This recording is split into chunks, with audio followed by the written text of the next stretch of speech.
In previous lecture, we discussed about postulates of Drude-Lorentz model. Okay. Now, let's discuss a little bit more. It has been suggested that the free electron on the metal था हमारे पास, उसमें बहुत सारे free electrons थे, हमने देखा, ठीक है, वो कैसे बिहेव कर रहे हैं, like those of atoms, you can say molecules in a perfect gas. ठीक है, जैसे गैस में बिहेव करते हैं कि वो रैंडमली मूव कर रहे हैं. हमने जैसे केटीजी में था तो वो सिंपल सी बात की है कि इलेक्ट्रॉन्स परफेक्ट गैस के मॉलिक्यूल्स की तरह ही बिहेव कर रहे हैं. ठीक है, तो इसलिए हमने इलेक्ट्रॉन्स को कहा फ्री इलेक्ट्रॉन गैस. सिंपल सी बात है. देखो, हमने केटीजे में कहा था कि हमारे पास गैस के मॉलिक्यूल्स हैं. ठीक है, गैस मॉलिक्यूल्स हैं. जिस तरीके से गैस मॉलिक्यूल्स बिहेव कर रहे थे उसी तरह हमारे इलेक्ट्रॉन्स ने बिहेव किया ड्रूड मॉडल में, इसलिए हमने इनको बोल दिया फ्री इलेक्ट्रॉन गैस. इसलिए ड्रूड लॉरेंज मॉडल को हम फ्री इलेक्ट्रॉन गैस भी बोल देते हैं. ठीक है, free electron gas theory. 1900 line में Lorentz suggested that this free electron gas obeys Maxwell Boltzmann statistics. हमारे पास डिफरेंट टाइप के स्टैटिस्टिक्स होते हैं जिनसे हम कैलकुलेशंस करते हैं, जैसे कि मैक्सवेल बोल्ट्जमैन स्टैटिस्टिक हो गया, फर्मी डायराइक हो गया, फर्मी डायराइक स्टैटिस्टिक, ठीक है, या न्यूटोनियन स्टैटिस्टिक्स. मतलब डिफरेंट टाइप के स्टैटिस्टिक्स होते हैं जिनसे हम, जो ये स्टैटिस्टिक है मैक्सवेल बोल्ट्जमैन का, ये हमारी क्लासिकल फिजिक्स में आता है. ठीक है, इसलिए हमने इसको बोला है क्लासिकल है, ये क्लासिकल नेचर्स की बात कर रहे हैं हम. ठीक है, तो ये पॉइंट बहुत इंपॉर्टेंट है कि वो मैक्सवेल बोल्ट्जमैन स्टैटिस्टिक्स को फॉलो करता है. ठीक है, इसको आप पोस्टुलेट्स में भी ले सकते हैं, ये बहुत इंपॉर्टेंट है. फाइन. नाउ हमारे पोस्टुलेट सारे कंप्लीट हो चुके हैं. अब हम बात करते हैं एप्लीकेशंस क्या है हमारे ड्रूड मॉडल की.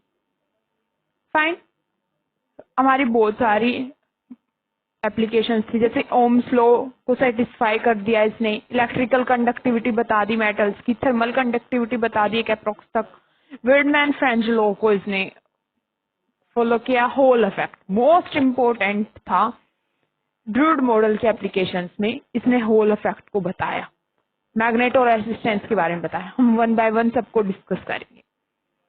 ठीक है, फर्स्ट कंसिडर करते हैं कि हमारे पास इलेक्ट्रॉन्स हैं.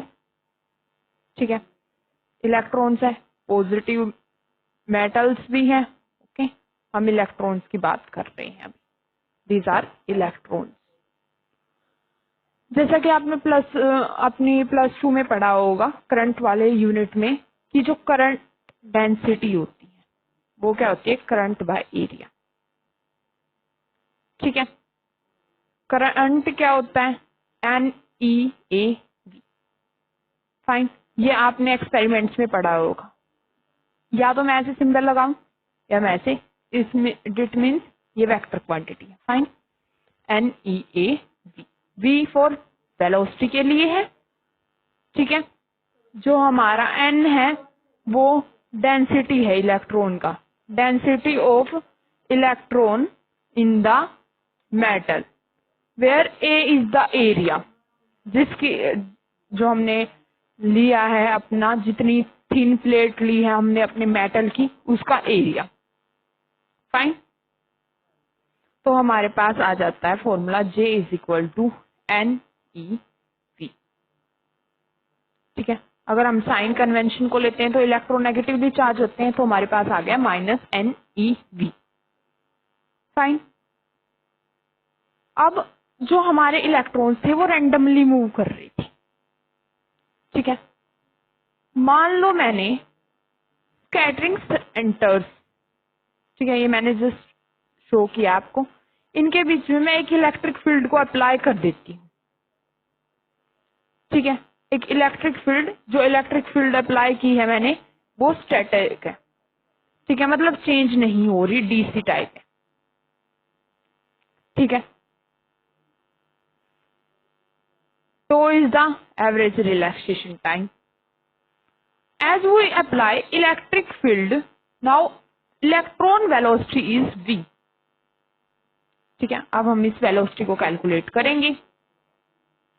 ठीक है, कैसे कैलकुलेट कर सकते हैं? हमारे पास इक्वेशंस ऑफ मोशन से एक इक्वेशन आती है, v is equal to v naught plus a t.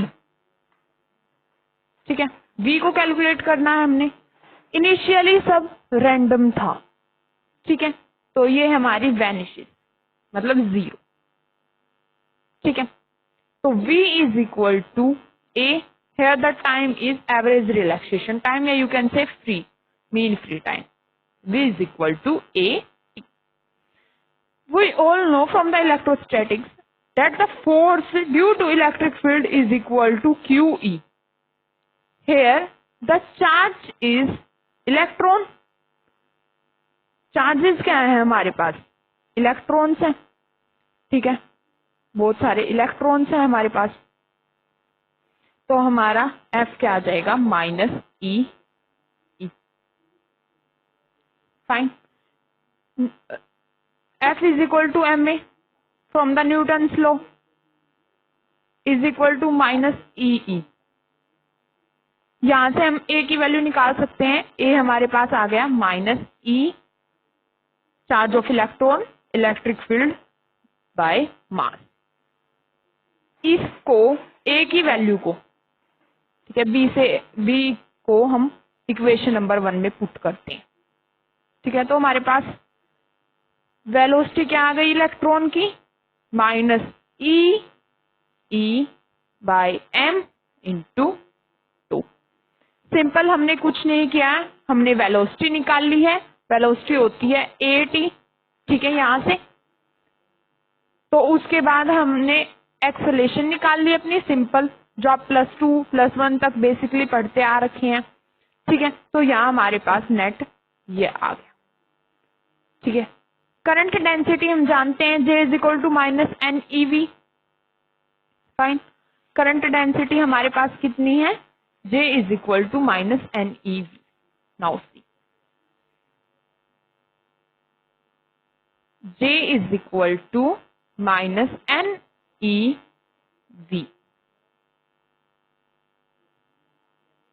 ठीक है, J is equal to minus n e v हमारे पास यहां से आ गया। ठीक है, V हमने निकालना है minus e m into tau. V की वैल्यू हम यहाँ पुट करते हैं, तो देखिए क्या आएगा? J current density minus n e, V की वैल्यू पुट करेंगे minus e charge on electron, electric field divided by mass into tau, average relaxation time. Okay, 10 हमारे पास यहाँ से फॉर्मूला आ गया, J is equal to plus n E square tau by m into e. Fine, now we have this formula. Okay, as from the current Ohm's law, Ohm's law आपने पढ़ा है। Ohm's law से आप जानते हैं कि जो करंट डेंसिटी होती है वो सिग्मा टाइम होती है ई की। ठीक है, current density is the product of conductivity of electric field. ठीक है, ई फॉर इलेक्ट्रिक फील्ड जो आपने अप्लाई किया है, J करंट डेंसिटी। ठीक है, दैट मीन्स जो हमारी सिग्मा की वैल्यू आ गई, यहां से इलेक्ट्रिकल कंडक्टिविटी वो आ गई हमारी N E square tau by M, where N is the number density of electron, E is the charge of electron, tau is the relaxation time, या you can say mean free time, M is the mass. This is the most important formula, जो हमारे druid model ने दिया था। ठीक है, druid model की 2 बातें थी जो आज तक बिल्कुल फेमस है। First this one. Second, Drude model ने एक इक्वेशन दी हमको, ठीक है, जिसका डेरिवेशन मैं आपको कराऊंगी नहीं अभी फिलहाल के लिए, ठीक है। फर्स्ट ये था, सेकंड हमारे पास एक इक्वेशन थी, उसका डेरिवेशन स्टिल मैं आपको नहीं करा रही हूँ। आपको यदि इसका डेरिवेशन चाहिए तो आप मुझे बता देना कमेंट सेक्शन में, मैं करा दूंगी, उसमें कोई दिक्कत नहीं है, बहुत सिंपल सा डेरिवेशन है। वो इक्वेशन क्या थी और इक्वेशन किस लिए थी? Equation for the electron. Drude model ने एक इक्वेशन दी थी, equation for the electron under any force, किसी भी फोर्स के अफेक्ट में, ठीक है, कोई भी फोर्स आ जाए तो हमारी इलेक्ट्रॉन के लिए क्या इक्वेशन रहेगी, तो वो हमारी ड्रूड ने भी दी थी। तो वो इक्वेशन क्या थी उसको देखते हैं। dp by dt, dp by dt is the change in momentum, p for momentum, here for vector, fine, is equal to f, which is a function of time, minus momentum time by relaxation time। ये हमारी एक equation थी, ठीक है, ये हमारा change है momentum में, ये हमारा कोई भी एक्सटर्नल फोर्स है,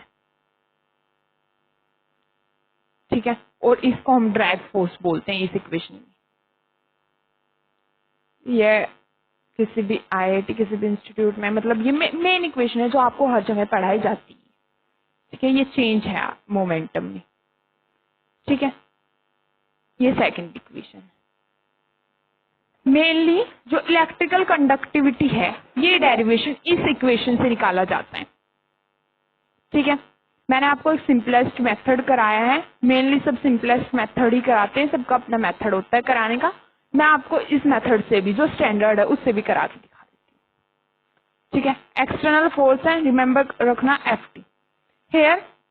अब जो हमने केस किया था इलेक्ट्रिकल कंडक्टिविटी को फाइंड करने के लिए, उसमें हमने क्या किया था, ये हमारे स्कैटर्स थे, तो रिलैक्सेशन टाइम था इनके बीच का, ठीक है। हमने एक इलेक्ट्रिक फील्ड को अप्लाई किया था, ठीक है, और जो हमारी इलेक्ट्रिक फील्ड थी वो स्टैटिक थी, मतलब डीसी थी, चेंज नहीं हो रही थी, कांस्टेंट थी, ठीक है। तो एक्सटर्नल फोर्स कोई भी ले सकते हैं, मैंने यहाँ इलेक्ट्रिक फील्ड लिया है, मैं मैग्नेटिक फील्ड को मैं भी ले सकती हूँ, उसके भी केसेस होते हैं। तो इलेक्ट्रिक फील्ड में एक्सटर्नल फोर्स अब हमारे पास क्या आ गया, माइनस ई, ठीक है, ये आपने पढ़ ही रखा है, फाइन। दस जो हमारी इक्वेशन बन जाएगी वो कुछ ऐसी बन जाएगी, minus P T by 2, fine. Electric field के कारण इलेक्ट्रॉन्स मूव करेंगे, ठीक है, इलेक्ट्रिक फील्ड अप्लाई की हमने तो इलेक्ट्रॉन्स में मूवमेंट होगी। जैसे ही इलेक्ट्रॉन्स में मूवमेंट होगी उसके कारण करंट जनरेट होगा, ठीक है, इसके कारण क्या होगा, हमारा करंट जनरेट होगा। अब हम जानते हैं कि जो करंट है वो कांस्टेंट होगा। क्यों कांस्टेंट होगा, क्योंकि हमने इलेक्ट्रिक फील्ड एक कांस्टेंट अप्लाई की है, स्टैटिक अप्लाई की है, कांस्टेंट इलेक्ट्रिक फील्ड, तो हमारा करंट भी, करंट जो जनरेट होगा वो कांस्टेंट होगा, ठीक है। हम जानते हैं कि जो J होता है वो हमारा क्या है, माइनस NeV, ठीक है, मतलब करंट डेंसिटी हमारी किस पर डिपेंड करती है, वेलोसिटी पर भी, ठीक है। हम बोल रहे हैं करंट कांस्टेंट होगा, करंट कांस्टेंट होगा इसका मतलब वेलोसिटी का भी कांस्टेंट होना होगा। वेलोसिटी कैसे कांस्टेंट हो सकती है, ठीक है, मेरे कहने की सिंपल बात है, वेलोसिटी कब कांस्टेंट हो सकती है, वेलोसिटी कांस्टेंट हो गई तो जो चेंज इन मोमेंटम आ गया वो हमारा आ गया 0, ठीक है, फाइन। वेलोसिटी कांस्टेंट, इसमें रिलैक्सेशन टाइम का फैक्टर आ जाता है, सिंपल बात है। करंट कांस्टेंट है, दैट मीन्स हमारी वेलोसिटी भी कांस्टेंट होगी, that means change in momentum आ गया हमारा 0। तो हमारी यहां से इक्वेशन आ गई -0 इज इक्वल टू माइनस, ये वेक्टर क्वांटिटी थी, ठीक है। You can write E is equal to P T by two, okay. Simply we can write this statement. From here we can write P. It is the simple function of time है, ठीक है। हम ये show कर रहे हैं कि ये टाइम का फंक्शन है, तो हम यहाँ से लिख सकते हैं, यहाँ से आप सिंपल भी लिख के इसको आप लिख सकते हैं E is equal to P by two, simple हम लिखे तो फाइन। तो यहाँ से हमारी जो वैल्यू आ जाती है P की, वो क्या आ गई, E टू, ठीक है। इलेक्ट्रोनेगेटिवली चार्ज होते हैं तो आप यहाँ माइनस सिंबल लगा सकते हैं, ठीक है। या यहाँ से हमने पहले ही सिंबल को लेते आ रहे हैं, तो यहाँ हमारा माइनस साइन देगी, फाइन, ठीक है। I think that's clear to you, इतना आपको समझ आ गया है। हमने सिंपल कुछ नहीं किया है, हमारे पास इक्वेशन ऑफ इलेक्ट्रॉन है किसी भी फोर्स के अंडर, ठीक है। जो ये इक्वेशन होती है dp by dt is equal to f t minus p by two, ठीक है। ये चेंज इन मोमेंटम है, ये एफ किसको शो कर रहा है, एक्सटर्नल फोर्स को, एफ फॉर फोर्स, ठीक है। एक्सटर्नल फोर्स मैंने यहाँ इलेक्ट्रिक फील्ड को अप्लाई कर दिया, तो मैंने एक्सटर्नल फोर्स को माइनस ई लिखा, इक्वेशन में पुट किया। मैं कह रही हूँ कि मैंने जो एक्सटर्नल फोर्स अप्लाई किया है वो एक कांस्टेंट है, वो कांस्टेंट है, मतलब हमारे करंट भी कांस्टेंट होगा। हम जानते हैं करंट, या यू कैन से करंट डेंसिटी, वो v का फैक्टर है वेलोसिटी का, ठीक है। करंट कांस्टेंट करने के लिए हमें वेलोसिटी भी कांस्टेंट करनी पड़ेगी, क्योंकि n तो पहले से ही कांस्टेंट है, e पहले से ही कांस्टेंट है, मतलब v को कांस्टेंट करना होगा। v कांस्टेंट है, इसका मतलब dp बाई dt 0 है, तो हमारे पास 0 यहाँ पुट किया, सिंपल आ गया p is equal to minus e by two, okay. I think it's very simple and very clear to you. Fine. Now we know that यहाँ से हमारा क्लियर हो गया है, P is equal to minus e two, ठीक है। अब does V is equal to minus e by m into two, ये कैसे मिली, P is equal to m b. Momentum क्या होता है, मास इंटू वेलोसिटी, ठीक है। यहाँ मास इंटू, इस मास को मैं इधर लेके गई, फाइन। अब we know J is equal to minus n e v, तो मैं J में पुट करती हूँ अपना, तो मुझे मिलेगा माइनस एन ई, था V की वैल्यू पुट करी, minus e by m into two, ठीक है। तो हमारे पास यहाँ आ गया n e square e by m into two, this is the standard equation,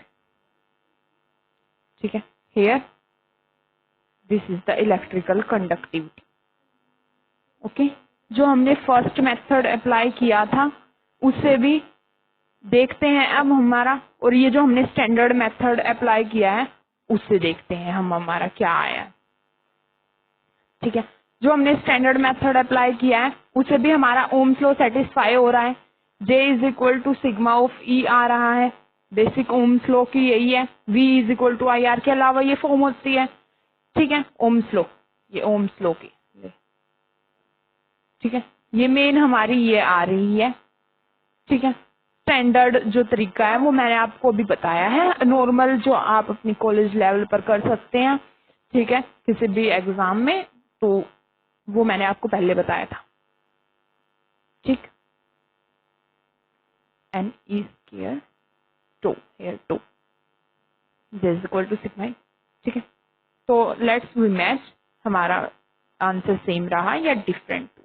C, by using standard method we get the electrical conductivity n is square tau by m, and by our simple method we get sigma is equal to n square tau by m. These both are the very simple methods. ठीक है, दोनों ही method बहुत simple है। Main हमारी to important जो आए थे, हम बोल सकते हैं रिजल्ट्स ड्रूड के, वो एक तो ये इलेक्ट्रिकल कंडक्टिविटी था, ये इक्वेशन मिली थी। ठीक है, दोनों बिल्कुल ठीक मेथड है जो मैंने आपको कराए हैं। जिसको भी जो भी ज्यादा इजी लगता है वो उस वे से कर सकता है। जो डिफरेंस बस इतना ही है कि जो फर्स्ट मेथड है उसमें मैंने आपको सिंपल तरीका बताया है। हर स्टूडेंट एक तरह से नहीं होता है, तो आप वो वाला मेथड ले सकते हैं। ठीक है, जिसे थोड़ा डीपली कॉन्सेप्ट वाइज जाना है वो अपना सेकंड मेथड को यूज करें। ओके, बस हमने अपनी एप्लीकेशंस में से अपनी ये एप्लीकेशंस को डिस्कस कर लिया है, ओम्स लॉ और electrical conductivity of the metal. अगर आपको कोई भी डाउट है तो आप मुझसे कमेंट सेक्शन में पूछ सकते हैं। Thank you.